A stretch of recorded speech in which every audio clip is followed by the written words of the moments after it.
Hi friends, welcome back to our channel. ഉത്സവ ദിവസം കുതിരകളെ തച്ചുടയ്ക്കുന്ന ഒരു കാവിനെ കുറിച്ച് നിങ്ങൾ കേട്ടിട്ടുണ്ടോ? ഇന്ന് ഞാനും ഹസ്ബൻഡും കൂടി മലബാറിലെ തന്നെ പ്രശസ്തവും ചരിത്രപ്രധാനവുമായിട്ടുള്ള ആ കാവിലേക്ക് പോവുകയാണ്. മലപ്പുറം ജില്ലയിലെ മുന്നിയൂർ കളിയാട്ട കാവിലേക്കാണ് നമ്മളുടെ യാത്ര.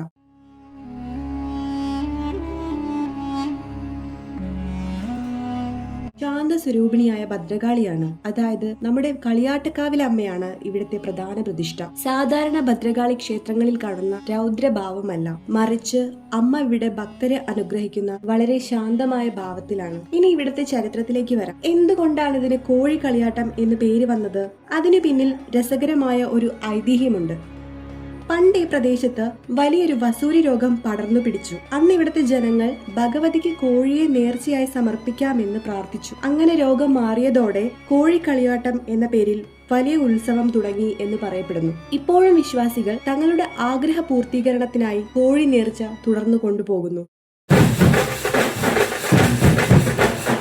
മാസത്തിലെ രണ്ടാമത്തെ വെള്ളിയാഴ്ചയാണ് ഈ പ്രധാന പകലുത്സവം നടക്കുന്നത്.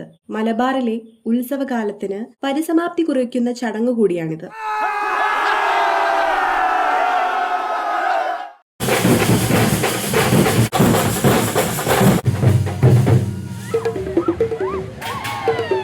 ഇതാണ് ഈ ഉത്സവത്തിന്റെ പ്രധാന ആകർഷണം. കുതിരകൾ മുളയും കുരുത്തോലും കൊണ്ടാണ് ഇവ നിർമ്മിക്കുന്നത്. ചിലത് 30 അടിയിലധികം ഉയരം വരും. പല ദേശങ്ങളിൽ നിന്ന് ഭക്തർ ഈ ഭീമാകാരങ്ങളായ കുതിരകളെ തോളിലേറ്റിയാണ് താളമേളങ്ങൾക്കൊപ്പം കാവിലേക്ക് എഴുന്നള്ളി വരുന്നത്.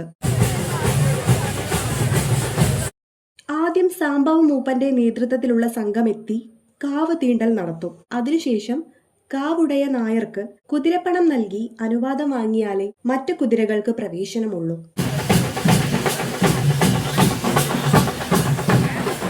ഒടുവിൽ ക്ഷേത്രവും കുതിരപ്ലാക്കൽ തറയും വലം വെച്ച് ഈ പൊയ്ക്കുതിരകളെ ആചാരപൂർവ്വം തച്ചുടയ്ക്കുന്നതോടെ ചടങ്ങുകൾ അവസാനിക്കുന്നു.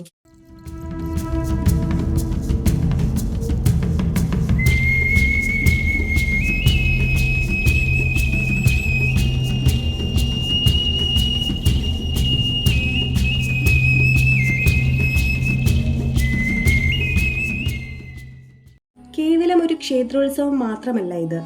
ജാതിമത ഭേദമന്യേ ലക്ഷക്കണക്കിന് ആളുകളാണ് ഇവിടെ എത്തുന്നത്. പല ദേശങ്ങളിൽ നിന്നുള്ള കുതിരകൾ പ്രശസ്തമായ മമ്പുറം മഖാമിൽ പ്രദക്ഷിണം നടത്തിയും മുട്ടിച്ചിറ പള്ളിയിൽ കാണിക്കയിട്ടുമേ കാവിലേക്ക് വരാറുള്ളൂ.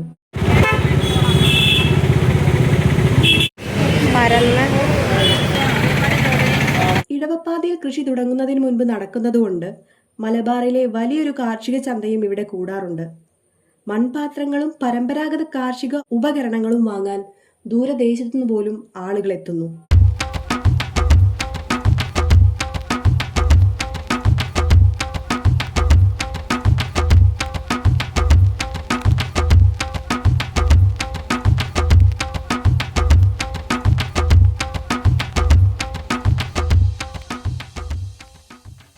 അപ്പോൾ ഞങ്ങളുടെ ഈ ചെറിയൊരു യാത്രയും മുന്നിയൂർ കാവിലെ വിശേഷങ്ങളും നിങ്ങൾക്ക് ഇഷ്ടപ്പെട്ടു എന്ന് കരുതുന്നു.